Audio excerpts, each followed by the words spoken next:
এই বাফেট লাউঞ্জটি মিরপুর 12-তে অবস্থিত। এখানে আপনি 101+ আইটেম পাবেন ডিনারের জন্য এবং সিটিং ক্যাপাসিটি 700+। এবং আপনি যদি যে কোনো প্রোগ্রামের আয়োজন করতে চান, যেমন বার্থডে পার্টি, বিয়ের অনুষ্ঠান বা অন্য যে কোনো প্রোগ্রামের জন্য আপনি চাইলে এখানে বুকিং করে যেতে পারবেন। আর তাছাড়া খাবারের মান ছিল মোটামুটি। আপনি যদি ডেজার্ট লাভার হয়ে থাকেন তাহলে এই বাফেটটি আপনার জন্য। আপনার যদি চিকেন লাভার হয়ে থাকেন, এবং তাছাড়া এখানে হান্ডি বিফও ছিল, সুতরাং সব কিছু পাবেন আপনি একই জায়গায় এবং প্রচুর পরিমাণে এদের সালাদের আইটেম ছিল। সো আমার কাছে মোটামুটি সব কিছু ভালো লেগেছে।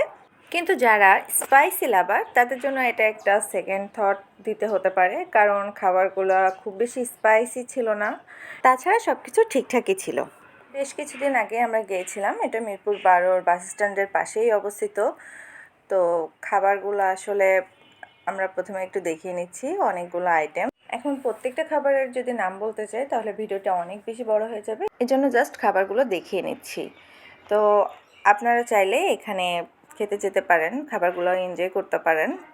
আশা করি হতাশ হবেন না, কারণ মিরপুরে আমি যতগুলো বাফেট আছে মোটামুটি সবগুলোতে গিয়েছি। আমার কাছে এটা ভালো মনে হয়েছে, ভালো একটা অপশন। তাছাড়া এখানে ফুচকা ছিল, লাইভ দোসা ছিল। এগুলা ছাড়াও আপনি সামুদ্রিক মাছ পেয়ে যাবেন। তো এখানকার আসলে যেটা বলছিলাম, ডেজার্ট আইটেমটা অনেক বেশি সমৃদ্ধ। আর আমার বরাবরই ডেজার্ট আইটেম পছন্দ। এখন আমরা সব কিছু থেকে যেগুলো আসলে আমরা খেতে চাই সেগুলো থেকে সব খাবার একবারে নিয়ে এসে তারপর খেতে বসেছিলাম। আর এখানে একটা সবাইকে রিকোয়েস্ট করে রাখি, খাবার প্রথমে অল্প অল্প করে নেবেন, মানে যতটুকু আপনি মনে করবেন যে এতটুকুই আপনি খেতে পারবেন, যেহেতু অনেকগুলো আইটেম আপনি সবগুলো আইটেম খেতেও পারবেন না। আর যদি সবগুলো বেশি বেশি করে নিয়ে আসেন তাহলে একটা পর্যায়ে যে দেখা যাবে খাবারগুলো অনেক বেশি নষ্ট হয়ে যাচ্ছে। তো খাবার নষ্ট করা আসলেই ঠিক না। আমরা আসলে চেক করে দেখছিলাম যে কোন খাবারটা কেমন, তো এই কারণে সব কিছু থেকেই খুবই সামান্য সামান্য নিয়ে এসেছিলাম।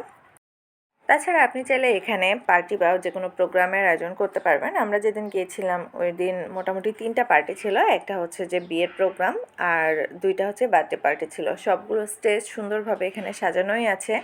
তো আপনারা চাইলেই ওখানে ওনাদেরকে বলে আগে থেকে বুকিং করে এই জায়গাটা নিতে পারবেন।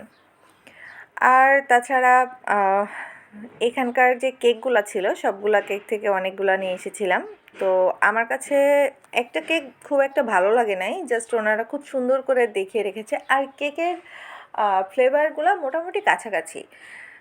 অনেকগুলো কেকের আইটেম করেছে, বাট ম্যাক্সিমাম কেকের ফ্লেভার সিমিলার। তাছাড়া এখানে 360 ডিগ্রি ক্যামেরা আছে, আপনি চাইলে এটাও এনজয় করতে পারবেন। তাছাড়া এখানে নাইট্রোজেন চিপস ছিল, খেতে মোটামুটি, তবে এখানে ধোঁয়া ছিল, এটাই আর কি একটা ইন্টারেস্টিং বিষয়।